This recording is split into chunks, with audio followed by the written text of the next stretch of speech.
Kamusta pong muli, mga kabayan? Hello po. Sana po nasa mabuti po tayong kalagayan. Si Kamanong po dito po sa Tambayan mga kabayan. Nagbabalik po para po magkomento po sa inyo.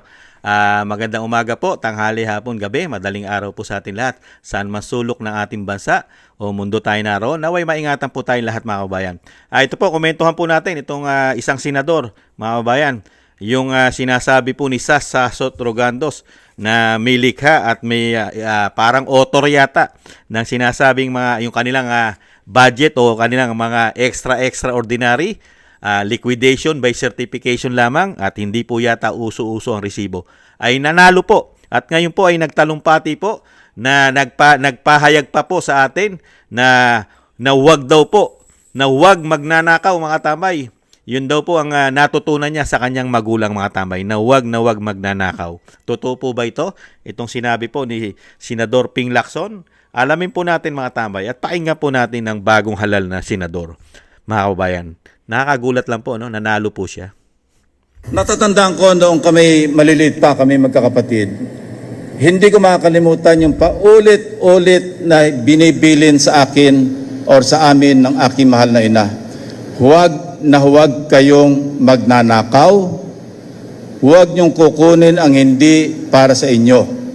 Katunayan, isang Lunes ng hapon, dumating ang aking nakakatandang kapatid. 1950s ito, nasa elementarya pa kami. Tuwan-tuwa siya, binabalita sa aking ina, Inay, nakapulot po ako ng 1 sentimo. And mind you, huwag natin matayin ng 1 sentimo nung araw, nung 1950s. Late 50s po ito. Dahil mahalaga po ang 1 sentimo. Ang sinabi ng aking ina, ang may-ari ng 1 sentimo na yan, hindi makakatulog ngayong gabi. Kaya saka hanap ng pera na yan. Kaya bukas ng umaga, pagpasok mo sa eskwela, hanapin mong pilit kung sino ang may-ari at isauli mo sa kanya. Yan po ang aking nanay na nagsasabi, nagbibilin na huwag kayong magnanakaw. Ang akin po namang ama, dahil siya'y anak ng isang veteranong katipunero, si Lolo Mauricio, ang laging habilin naman sa akin na hanggang sa ako'y, kasi nag-abot pa kami bago siya namatay, ako'y naging PNP, Chief PNP, Director General. Ang bilin niya sa akin, simple lamang. Lagi mong pakakatandaan, Ping, sabi niya, ang tama ay paglaban, ang mali ay labanan. Yon po ang aking naging panuntunan, naging aking gabay sa mahigit 50 taon na ako'y nagsilbi sa gobyerno. 20 taon bilang sundalo, 10 taon bilang pulis, at 18 taon bilang senador. At ito po, Chairman, Commissioners, will be my 4th term as an elected Senator of the Republic. Mabuhay po ang Pilipinas. Yan po mga tambay. Yan, kabilin-bilinan po ng lahi ng senador na wag daw po sila magnanakaw. Lalong-lalo sa pera. Kahit po 1 sentimo. Dahil hindi raw po makakatulog ang may-ari ng sentimo. Totoo po ba yun? Wala po bang issue ang senador at ang kanyang pamilya? Issue lang naman. Pero absuelto na yata yung mga issue. Malinis na po yata. Pero may mga issue. Ito po, pakinggan po natin nung panahon po ng mga issue niya. Kung gaano po kalalaki. Issue po ito pero tapos na yata. Sinagot din natin Customs Commissioner Nicador Feldon ang naging mga akusasyon laban sa kanya ni Senador Panfilo Lacson. At samantala, inakusahan din ni Feldon ng pagiging sangkot sa smuggling ang anak ni Senator Lacson. Mula sa Taytay Rizal, may report si Joan Nano live. Joan. Yes, Lakay, katatapos na lamang nitong press conference ni dating Bureau of Customs Commissioner Nicanor Faeldon kung saan sinagot nga nito ang ilang mga kontrobersiya na nag-aakusa sa kanya sa issue ng korupsyon sa BOC. Sa kanyang press con, ibinunyag na ni Faeldon ang umano'y 67 maanumalyang shipment ng semento na nakapangalan sa ilalim ng Buongiorno na pagmamay-ari umano ng anak ni Senator Panfilo Lacson na si Panfilo Lacson Jr. Ayon sa dating opisyal, idineklara ang mga naturang shipment na naglalaman ng mga computer parts, subalit natuklasan nga na naglalaman pala ang mga ito ng semento. Ayon kay Faeldon, nagpadala na siya ng sulat sa Pangulo upang investigahan ang umano'y maanumalyang shipment na kinasama kinasasangkutan ng anak ni Senator Lacson. Hinamon rin ng dating BOC Commissioner si Senator Dick Gordon kung kaya nitong imbestigahan ang naturang kaso. Kinwestiyon rin ni Paeldon ang motibo ni Senator Lacson kaugnay sa mga paninira nga nito sa kanya, sa kabila ng nalalaman naman umano nito na hindi siya isang corrupt official. Pinabulaanan rin ng dating opisyal ang mga alegasyon ni Senator Lacson kaugnay sa umano'y pagtanggap nito ng 100 milyong pisong suhol bilang pag-welcome sa kanyang pagpasok at pag-upo noon bilang commissioner ng BOC. Inamin ng kalihim na dati na siyang nakatatanggap ng tangkang panunuhol sa komisyon, subalit mariin itong itinanggi na wala siyang tinanggap na anuman mula sa mga ito. Lakay? Maraming salamat. Yan po mga tambay, ang mga issue po sa kanila. Isang damukal po mga tambay na smuggler, mga semento po, pero dinideclare po nila ay mga gamit po ito sa computer mga tambay. Issue po yan. Tapos na po yan. Hindi na po na-imbestigahan yan. Malinis na po yan. Dahil bawal na bawal po sa mga sa senador at bawal na bawal po at kabilin-bilinan po ng nanay niya na wag daw pong magnanakaw. At syempre po pati po ng kanyang tatay at kanyang lolo. Kaya po malinis na po ang pamilya Lacson. Wala na pong issue pagdating po sa custom. Naitama na po nila lahat. Tama na po. Wala na pong issue yan, mga kababayan. At hindi na po yan iniimbestigahan dahil malinis na po sila. Dahil nga po sa kabilin-bilinan ng kanyang nanay at ng kanyang tatay at kanyang lolo, kahit isang sentimo ay huwag kayong magnanakaw, mga kababayan. At ito po, painggan naman po natin si Sas kung anong klase pong senador si Senator Lacson, mga tambay.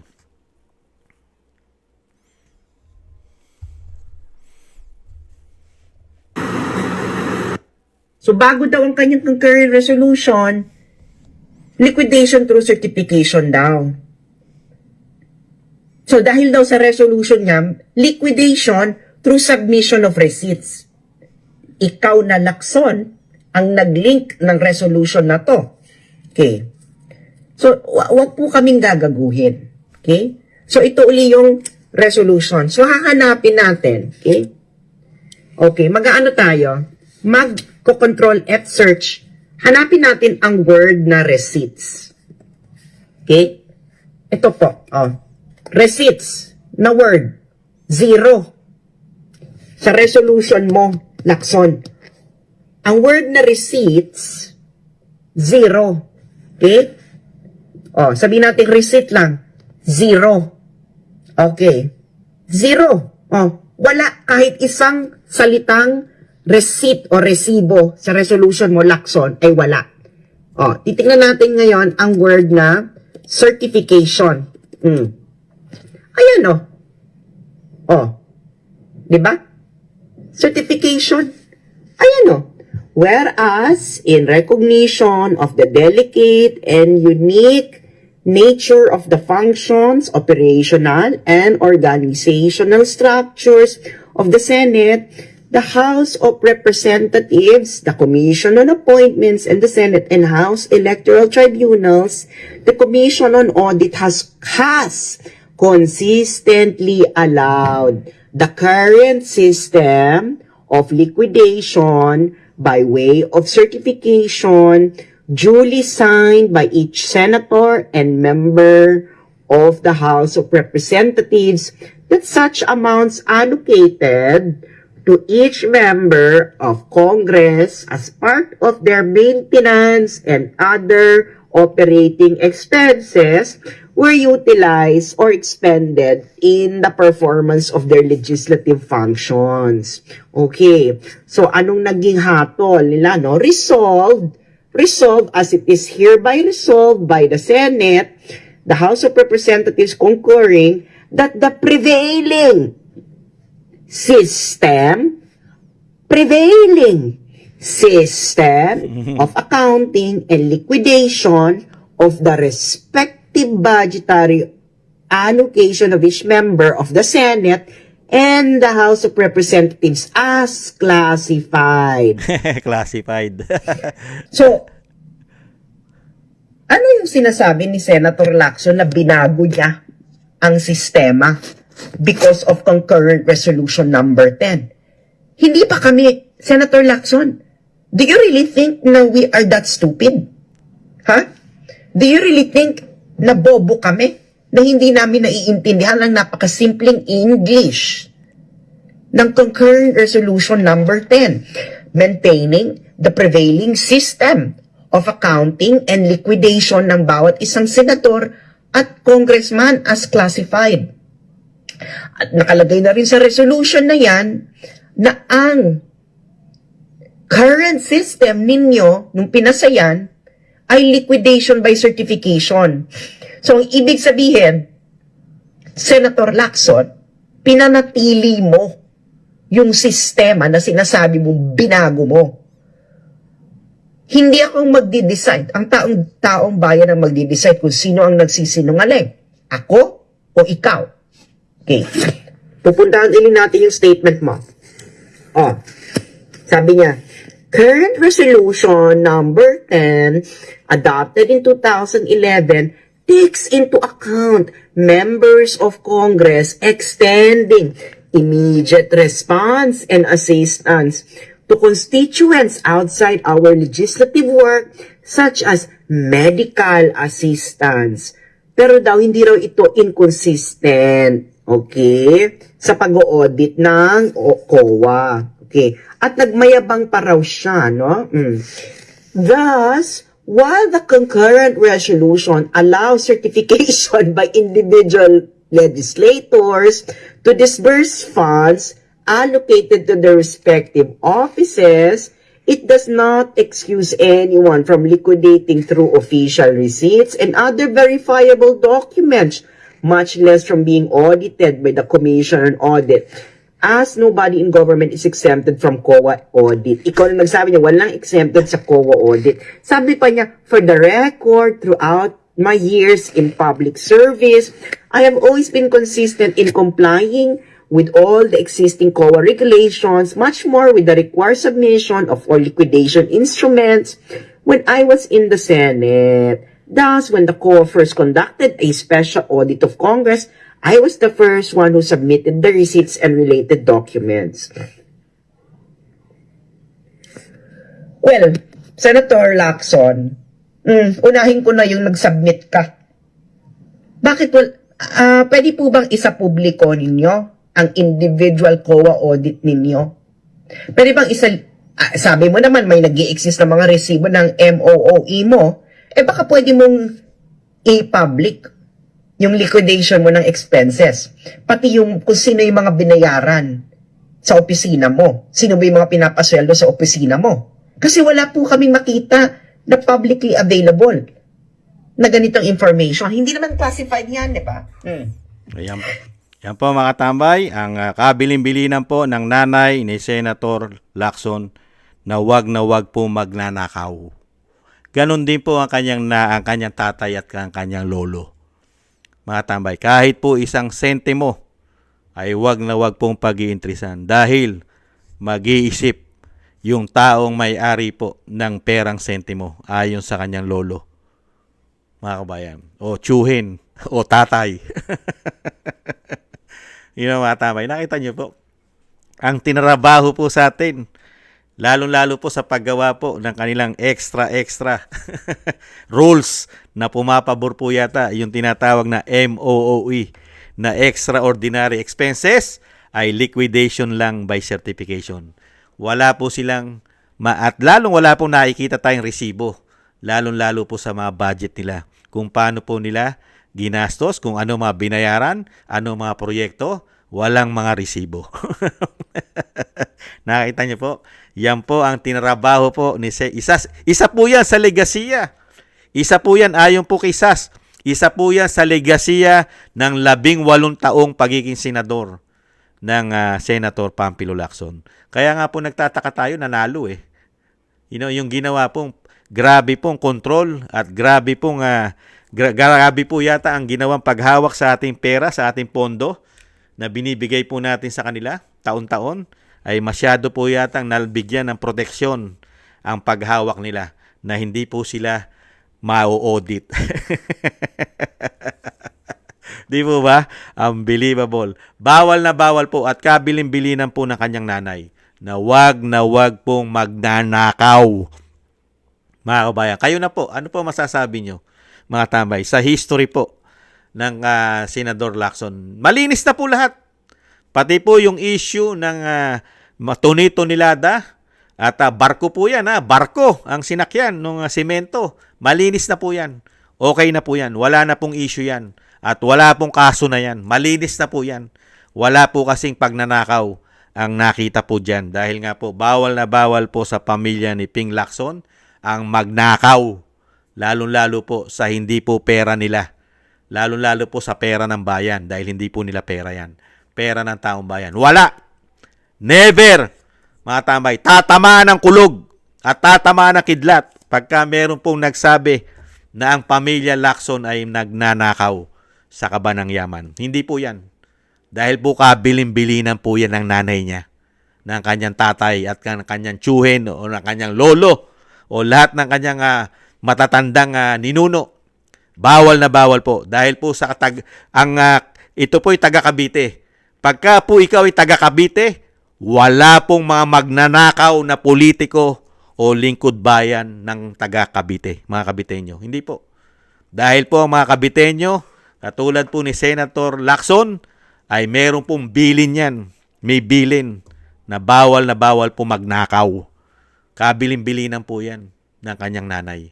Kaya po sa nakita po natin, natuklasan po ni SAS, bawal na bawal po, lalo sa pera. Kailangan hindi mo pinag-iintrisan, lalo-lalo ang pondo ng bayan. Kailangan, pinoproteksyonan nga po nila ng Senate at ng Congress. Kaya nga po liquidation by certification lamang daw. Dahil bawal po magnakaw. Mga kabayan, kayo po, ano masasabi niyo po sa Senador Lacson na bawal po magnakaw? Kabilin-bilinan po ng nanay at ng tatay at ng lolo, mga kabayan. Ayan po, ganyan po. Kaya po ang mga politiko, mga tambay, ay depende po sa politiko. Depende po. Yung sinasabi nga po natin, parang Pangulong Marcos lang yan. Galit na galit po sa korap. Pero pagdating po sa kanyang background, sa kanya pong pasan-pasan, meron po siyang isang damukal na money laundering sa labas ng bansa. At napakarami pong bank account sa labas ng bansa. 18 daw po yata. Kumakalat po yan. At yung issue niya po ng money laundering sa Hong Kong ng kanyang pamilya. Di po ba mga tambay? Madali naman kasi magsalita. Di ba? Dahil nga po ang mga politiko, lagi ko po sinasabi, ang mga politiko po kasi, pagka sila na po ay nasa kapangyarihan, ang tingin na po sa mga Pilipino ay mga bobo, tanga, at gago, at walang alam. Yan po ang tingin. Kaya po napakagaling po nila magsalita na sila po ay malilinis. Di po ba? Pag sila po ay nasa kapangyarihan na. Kasi, kayang-kaya nilang lusutan, di umano, lahat ng issue na pumuputok sa kanila yata, di umano. Di po ba mga tambay? Ganun lang po yun. Kaya nga po, mabibilang mo lang sa daliri mo ang talagang makikita mo yung totoong lingkod bayan. Nakita lang po natin yan sa mga politiko ng Davao City, mga kababayan. Yan lang po nakita ko na politiko na taga Davao, na kinalaban lahat ang korupsyon, pati mga oligarko, mga politikong magnanakaw, mga politikong sangkot sa pulburon. Yan po, yung politiko po na yan, na taga Mindanao. At may anak na agila ng Mindanao. Yan po. Pero yung mga sinasabi pong politiko sa Luzon, katulad po ng mga taga Cavite, at alam naman po natin ang mga Remulla ay mga taga Cavite rin po, Remulla. Mga tambay, at isa rin po ang Pampilo Lacson na taga Cavite na bawal po at kabilin-bilinan po na huwag magnanakaw, mga kababayan. At huwag din po tatangkilik sa pulburon. Bawal din po yun. Muli po, si Katambay Manong po, maraming salamat po sa ating po mga taga-subaybay at nakakagusto po ng inyong maliit na tambay, mga kababayan. Thank you po. At sa ating po mga subscribers, shoutout po kayong lahat. Shoutout po sa inyong lahat. Maraming salamat po sa ating mga subscribers. At thank you rin po at shoutout din po sa mga biyayang pinagkakalob nyo po sa inyong lingkod. Shoutout po Kingston 123 ng Hong Kong, Eric Hershio ng Canada, Jake Yahut 4531 ng Maisog, California, Gina Ray Solid DDS ng Berlin, Germany, Julieta Silona ng Sydney, Australia, Baby Roman Ate Isa ng Cagayan, Jem Aris ng United Arab Emirates, Jobilin Watanabe ng Japan. Ako si Pilam, Ani Joe at si Teodorico Erguisa Jr. Maraming salamat po. Shoutout po sa inyong lahat at ingat-ingatan po kayo sa inyo po mga paggawa. Thank you po. At thank you rin po sa mga nakagusto po ng Tambayang Makabayan sa YouTube at TikTok. At syempre po sa mga nagko-comment, like, share, and subscribe. Maraming salamat po mga kabayan. At syempre po yung dasal at panalangin po natin sa pamilya Duterte na sana po ay maingatan po sila at makabalik po ang dating Pangulong Duterte sa lalong mabilis sa ating bansa. Maraming salamat po. At syempre po mga kabayan, sa muli po, wag po sana kayo magsasawa sa ating Tambayang Makabayan. Thank you po. Ingat po tayo mga kabayan. Paalam po muna. Bye-bye.